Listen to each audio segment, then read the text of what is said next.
About a decade ago, I gave the commencement address for the graduating class of the high school where I teach, and in that speech I made the mistake of telling the truth.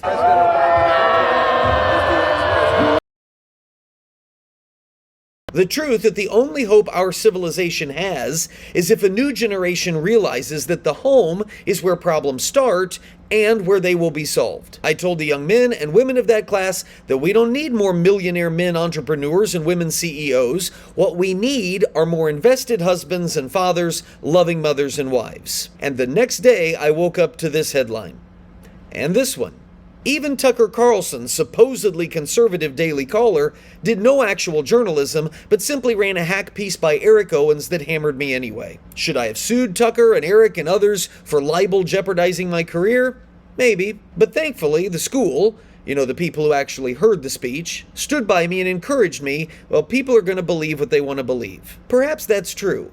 But people also will often believe what the media tells them to believe. And therein lies the problem. There's an amazing paucity, an amazing lack of honest, objective journalists out there. Not that there's any real question about that, but in case you missed it, here is the recent statement from the digital chief of Kamala Harris's presidential campaign. Quote, "There's just no value with respect to my colleagues in the mainstream press in a general election to speaking to the New York Times or speaking to the Washington Post because those are already with us."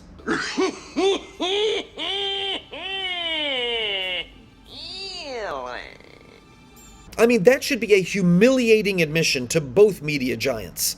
This isn't a presidential campaign that's accusing a paper and complaining about bias against them. No, this is actually a presidential campaign acknowledging that major papers were willing mouthpieces for them, a wing of the campaign itself. And we don't need to stop there. How about this from the self-proclaimed nonprofit investigative journalism organization, ProPublica? Here's an email that was sent to the counsel of President Trump's defense secretary nominee, Pete Hegseth. This is Justin Elliott from ProPublica.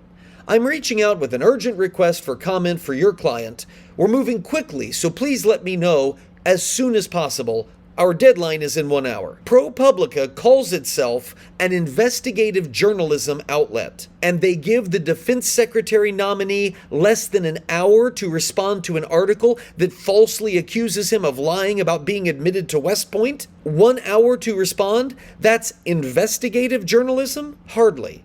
That's a one-sided hit piece that has already been written without input from one side. An email like that is simply meant to cover the butts of hack writers like Justin Elliott so they can say, well, we reached out to you for comment to share your views, but you declined. It's trash tabloid behavior. And it's not like this is equal opportunity hackery either.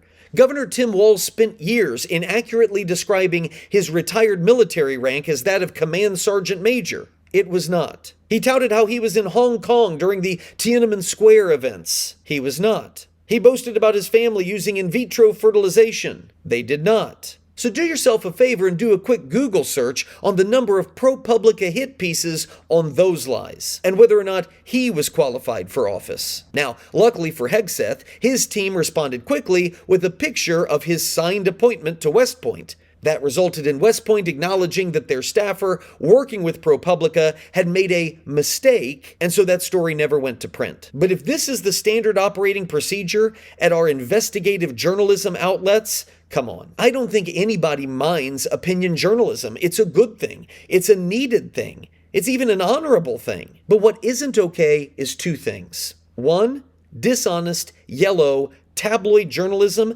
masking itself as opinion. And two, dishonest, yellow, tabloid journalism masking itself as opinion that masks itself as investigative journalism. It's not. If you want to be tabloid, be tabloid. But it's not too much for us to say to the rest of the entire journalistic industry, you all are not sending your best and you absolutely have to do better.